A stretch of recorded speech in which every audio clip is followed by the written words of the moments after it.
সমালোচক হতে গেলেও এটা খুব ভয়ের জায়গা যে আমাকে কন্টেম্পোরারি রাইটিং সম্পর্কে খুব অ্যাওয়্যার থাকতে হবে। কার্ট ভনেগাটের লেখা পড়া পরের ব্যাপার। কার্ট ভনেগাটের নামটা জানা থাকতে হবে, লেখা পড়তে হবে অবশ্যই।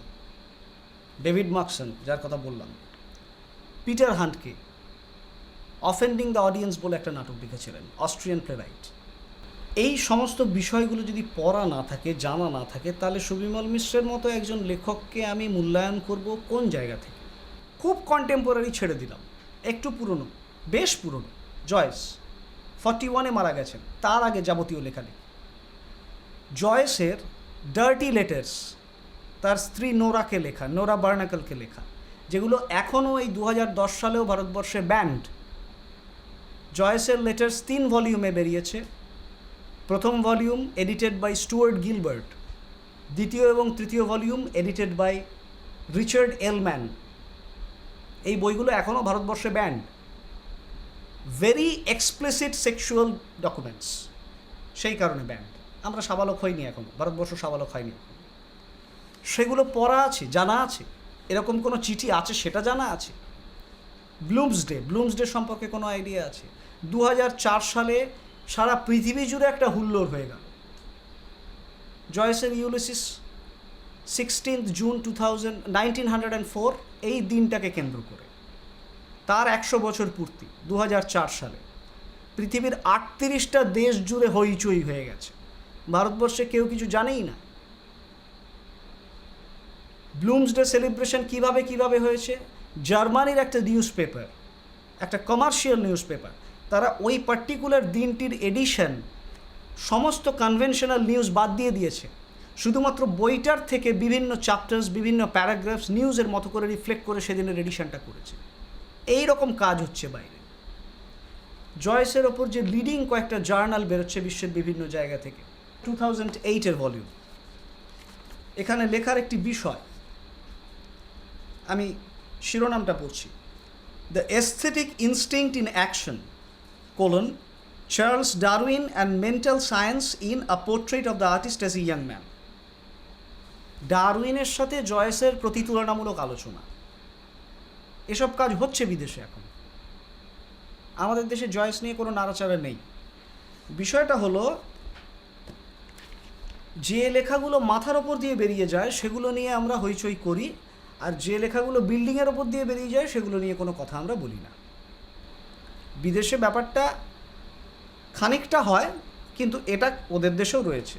ফিনেগেন্স ওয়েক জয়েসের নিজের মতে তার সেরা লেখা, সে নিয়ে বিদেশে কোনো হইচই হয়নি। ফিনেগেন্স ওয়েক পাবলিশ হয়েছে 1939, সে বছরই দ্বিতীয় বিশ্বযুদ্ধ শুরু। জয়েস মারা গেছেন তার 2 বছর বাদে 1941। কোনো হইচই নেই বই নিয়ে আজও। কিছু উন্মাদ মানুষ, সাধারণ মানুষের পরিভাষায়, তারা জয়েস নিয়ে কালচার করে চলেছেন, বাকিরা অত্যাশ্চর্যভাবে নীরব। আমি ব্যান্ড ডার্টি লেটার্স থেকে কয়েকটা জায়গা পড়তে চাই। কেন এগুলো ব্যান্ড? জয়েস লিখছেন নোরাকে, ডাবলিন থেকে। চিঠির তারিখ 3rd December 1909। You seem to turn me into a beast. It was you yourself, you naughty shameless girl, who first laid the way. It was not I who first touched you long ago down at Ringsend. It was you who slid your hand down inside my trousers and pulled my shirt softly aside and touched my prick with your long tickling fingers and gradually took it all, fat and shift as it was, into your hand and frigged me slowly until I came off through your fingers, all the time bending over me and gazing at me out of your quiet saint-like eyes. It was your lips, too, which first uttered an obscene word. I remember well that night in bed in Pola. একটি মানুষ, আরও specifically বললে একজন creative মানুষ, তার স্ত্রীকে চিঠি লিখবেন, তিনি কি সেন্সরশিপের কথা ভেবে লিখবেন? সুবিমলবাবু এই চিঠি ব্যবহার করছেন তার সাম্প্রতিকতম উপন্যাসে, পোদের 3 জায়গায় লাগে। এটার থেকে বুঝতে কোনো অসুবিধা হয় না একজন লেখক 65 বছর বয়সেও কতখানি কন্টেম্পোরারি থাকতে পারেন। এই জায়গাটায় তিনি সবার থেকে আলাদা, এটা খুব বড় বিষয়। একদিক থেকে বলা যেতে পারে স্যামুয়েল বেকেট আমাদের কাফকা, আর সুবিমল হলেন আমাদের স্যামুয়েল বেকেট, যিনি আগুনের জন্য লেখেন কিন্তু এমনকি ছাই থেকেও বঞ্চিত হন। বাংলায় লেখালেখি আগে সুবিমল বাবুর পূর্বসূরি যাদের বলা যেতে পারে, কমল কুমার মজুমদার নিঃসন্দেহে, বঙ্কিমচন্দ্র নিঃসন্দেহে, তারা একটা ঘরানা বজায় রেখে আসছিলেন, প্রত্যেকের নিজস্ব স্বাতন্ত্র্য রেখে, যেটা তাদের অন্য অনেক লেখকের ভিড় থেকে আলাদা করে দিয়েছে। একটা জায়গায় গোপাল হালদারের সাথে আমি একেবারেই একমত নই। গোপাল হালদার শরৎচন্দ্রকে খুব রিমার্কেবল লেখক বলেছেন, এবং বলেছেন শরৎচন্দ্রের স্বাতন্ত্র্য আছে লেখক হিসেবে, শৈলী বা জঁরের দিক থেকে। স্বাতন্ত্র্য কাকে বলে? আমি 20 জন বাঙালি লেখকের তাদের যে কোনো লেখা থেকে 20খানা পাতা ছিঁড়ে নিলাম, ছিঁড়ে শাফল করলাম, করে মেঝেতে ফেলে দিলাম, তারপর একটি একটি করে পাতা তুলে তার সেই পাতাটি পড়ে আমি যদি বলতে পারি ওই পাতাটি কার লেখা, তাহলে বোঝা যায় সেই লেখকের স্বাতন্ত্র্য। যেটা হুতম বা কালীপ্রসন্ন সিংহের ছেঁড়া পাতা দেখলে বোঝা যাবে, যেটা প্যারীচাঁদ মিত্র বা টেকচাঁদ ঠাকুর ছদ্মনামে যিনি লিখতেন তার একটা পাতা পড়লে বোঝা যাবে, যেটা বঙ্কিমচন্দ্রের একটা পাতা পড়লে বোঝা যাবে। শরৎচন্দ্রের একটা পাতা পড়লে বোঝা যাবে কি? ডিস্টিংগুইশ করা যাবে কি? প্রথম প্রশ্ন। আমি ব্যক্তিগতভাবে মনে করি সুবিমল মিশ্রের একটা লেখার আধখানা ফুটনোট হওয়ার যোগ্যতা সমগ্র শরৎ সাহিত্যের নেই।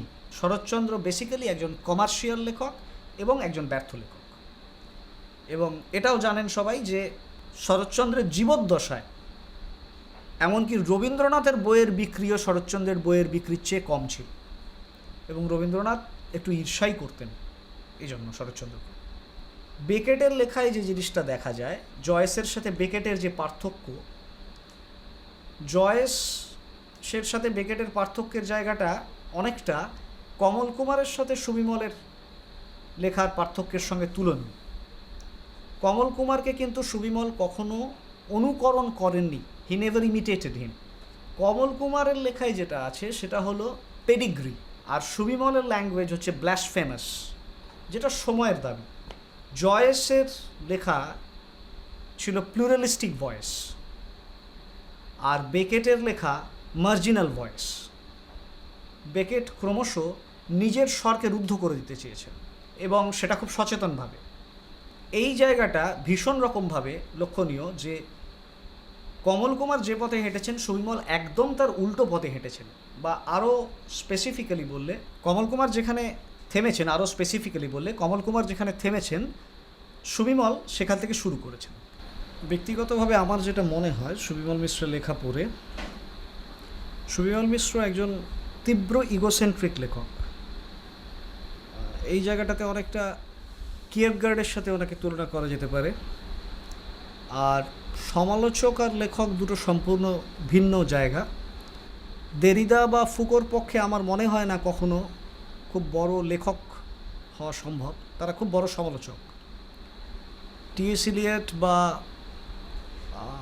সার্ত্রে রেয়ার এক্সেপশনস, সেই অর্থে সুবিমল মিশ্র, এবং খানিকটা ইনস্যানিটি ওনার লেখার মধ্যে, যেটা খুব এসেনশিয়াল বলে আমার মনে হয়। জাঁ কক্ত একটা কথা বলেছিলেন, in every lunatic there is a misunderstood genius. বোধহয় খুব সত্যি কথা যে খানিকটা ইনস্যানিটি না থাকলে সেই মানের লেখা সম্ভব না। আর ওনার লেখাপত্র সম্পর্কে বিশ্লেষণ যদি করতে হয়, যেটা আমি প্রথমেই বললাম যে ইউরোপীয় সাহিত্য পড়াটা ভীষণ দরকার, শুধু ওনার কেন, যে কোনো মহৎ লেখকের লেখা বিশ্লেষণ করতে গেলে। যেমন ওনার কণ্ঠপালক ওরা উপন্যাসটি যদি ধরি, তার সাথে ভীষণভাবে মিল আমি খুঁজে পাই কণ্ঠপালক ওরা যে লেখক চরিত্রটি, কাফকার কে চরিত্রটি, এবং ডেভিড মার্কসনের রিডার্স ব্লক। অদ্ভুত বই। রিডার্স ব্লক বইটির যে সেন্ট্রাল ক্যারেক্টার, প্রোটাগনিস্ট, তার নাম হলো রিডার। বেসিক্যালি তিনি লেখক নিজে। অর্থাৎ এই যে রাইটারকে রিডার করে দেওয়া, এই জায়গাটা যেটা ভীষণভাবে কণ্ঠপাল করার সাথে সিমিলার বলে আমার মনে হয়। এবং আমার মনে হয় এই কাজটা যতটা সাকসেসফুলি ডেভিড মার্কসন বা কাফকা তাদের চরিত্রগুলি অর্থাৎ যথাক্রমে রিডার এবং কে মাধ্যমে করেছেন, তার থেকে অনেক বেশি সাকসেসফুলি করেছেন সুবিমল মিশ্র তার লেখক চরিত্রটির মধ্য দিয়ে কণ্ঠপাল করায়। আবার একই সাথে যদি প্রতিতুলনা টানা যায়, জার্মান নাট্যকার হাইনার মুলার তার বিখ্যাত নাটক হ্যামলেট মেশিনে মুলার হ্যামলেটের চরিত্রটাকে ভাঙবার চেষ্টা করেছেন। ঠিক এক জিনিস আমরা দেখতে পাই ওই কণ্ঠপাল করাতেই মানিক বন্দ্যোপাধ্যায়ের দিবারাত্রির কাব্য, চতুষ্কোণ, পুতুল নাচের ইতিকথা, এই উপন্যাসের several characters from this 4 novels সেগুলোকে উনি নিরন্তর ভেঙেছেন। এবং ইভেনচুয়ালি যে ব্যাপারটা হয়েছে, লেখক চরিত্রটি এই সমস্ত চরিত্রগুলির মধ্যে অ্যামালগামেটেড হয়ে গেছে। মজার ব্যাপার যেটা, ডেভিড মার্কসন সুবিমলের কন্টেম্পোরারি রাইটার, কাফকা বেশ আগের, অথচ উভয় ক্ষেত্রেই কাফকাকে যদি সেই অর্থে সুবিমলের পূর্বসূরি ধরা যায় এবং ডেভিড মার্কসনকে যদি সুবিমলের সমকালীন ধরা যায়, তাহলে একজন পূর্বসূরি এবং একজন সমকালীন উভয়ের তুলনায় তিনি অনেক এগিয়ে তার নিজস্ব পরিবেশনার ক্ষেত্রে। আর ল্যাঙ্গুয়েজের ক্ষেত্রে যে কথাটা ভীষণভাবে আমার মনে হয়, যেটা আগেও বললাম যে কমল কুমারের যেটা ছিল ল্যাঙ্গুয়েজ পেডিগ্রি এবং সুবিমলের ল্যাঙ্গুয়েজ ইজ ব্লাসফেমাস। এই ব্লাসফেমাস ল্যাঙ্গুয়েজটা এত সাকসেসফুলি আমার মনে হয় না অন্য কোনো সমকালীন লেখক এমনকি ইউরোপীয় সাহিত্যেও ব্যবহার করতে পেরেছেন। ডেভিড মার্কসনের ভাষা সেই অর্থে কিন্তু ব্লাসফেমাস নয়। ডেভিড মার্কসনের লেখায় যে জিনিসটা খুব রিমার্কেবলি নোটেবল সেটা হচ্ছে মোস্ট অফ হিজ রাইটিংস আর মিয়ারলি হ্যান্ডি রেপোজিটরিজ, যেটা ভীষণভাবে সুবিমলের লেখাতেও আছে। তার ডায়েরি নোটস বারবার ঢুকে পড়ে তার লেখার মধ্যে, এবং কিছুটা পর্নোগ্রাফিক অ্যাপিল। এবং ওনার নিজের ভাষায় যেটা উনি বলেন যে his language is a kind of violence. এবং জয়েসের ইউলিসিসে যেটা দেখা গেছে, ইউলিসিসের কেন্দ্রীয় চরিত্র apart from the other characters, সেখানে যে সেন্ট্রাল প্রোটাগনিস্ট রয়েছে, the central male character Leopold Bloom, Stephen Dedalus, central female character Molly Bloom, other characters Blazes Boylan, এদের সবাইকে বাদ দিয়েও সবথেকে বড় ভূমিকা যেটা দেখা যায় অ্যাজ এ ক্যারেক্টার, সেটা হলো সেক্স, যৌনতা। এবং এই যৌনতাকে একটা চরিত্র হিসেবে ইউলিসিসের মধ্যে ব্যবহার করতে গিয়ে জয়েস নিজে এটা অনুভব করেছেন বারবার। যৌনতা হচ্ছে একটা দুমুখ হাতিয়ার, সেই ওয়েপনটাকে জয়েস বারবার এক্সপ্লয়েট করেছেন আরও অনেক বেশি সাকসেসফুলি। এখানে অনেকগুলো বিষয় মাথায় রাখতে হবে। জয়েস একটা ডিফারেন্ট সোশ্যাল, পলিটিক্যাল, ইকোনমিক ব্যাকগ্রাউন্ডে লিখেছিলেন একটা ডিফারেন্ট হিস্টোরিক্যাল পিরিয়ডে, আর সুবিমল লিখছেন সম্পূর্ণ ডিফারেন্ট একটা হিস্টোরিক্যাল পিরিয়ডে, একটা সম্পূর্ণ different social, cultural, economic, political background থেকে। সুবিমলের অন্যান্য কিছু লেখা যদি আমরা ধরি, কোলাজ, কার্ড, এগুলো খুব কমন কথাবার্তা, যেটা অধিকাংশ সমালোচক, স্বঘোষিত সমালোচকরা বলে থাকেন। সাহিত্যের বিচার দুটোভাবে হতে পারে, একটা হচ্ছে তার টেকনিক্যাল অ্যাসপেক্ট, আরেকটা হচ্ছে তার এস্থেটিক অ্যাসপেক্ট। টেকনিক্যাল অ্যাসপেক্ট অন্য জিনিস, ফিল্ম আর লিটারেচার দুটো ডিফারেন্ট জিনিস। সুবিমল ফিল্মের ল্যাঙ্গুয়েজ ব্যবহার করেছেন, এই বিষয়টা নিয়ে কচকচানি অনেক বেশি হয়েছে, কিন্তু সেই অর্থে সুবিমলের লেখার নান্দনিকতার বিশ্লেষণ বা এস্থেটিক অ্যানালিসিস আমার মনে হয় ভীষণভাবে অবহেলিত এই জায়গাটা। এবং সেটা যদি আমরা দেখি, একদম হাইডেগার থেকে আরম্ভ করে কার্ল মার্কস বা ধরুন আরও সাম্প্রতিকতম কালে দেলুজ, লাকান, এদের প্রত্যেকের বক্তব্যগুলো উঠে এসেছে সুবিমলের লেখা থেকে। আমার কথাটা খেয়াল করবেন, সুবিমলের লেখা থেকে এদের বক্তব্যগুলো উঠে এসেছে। অ্যাডর্নো এস্থেটিক্স লিখছেন যখন 61-2 এরকম সময়ে, সেটা তখন পাবলিশ হয়নি। অ্যাডর্নোর এস্থেটিক্স পাবলিশ হচ্ছে 69, 68 এরকম সময়।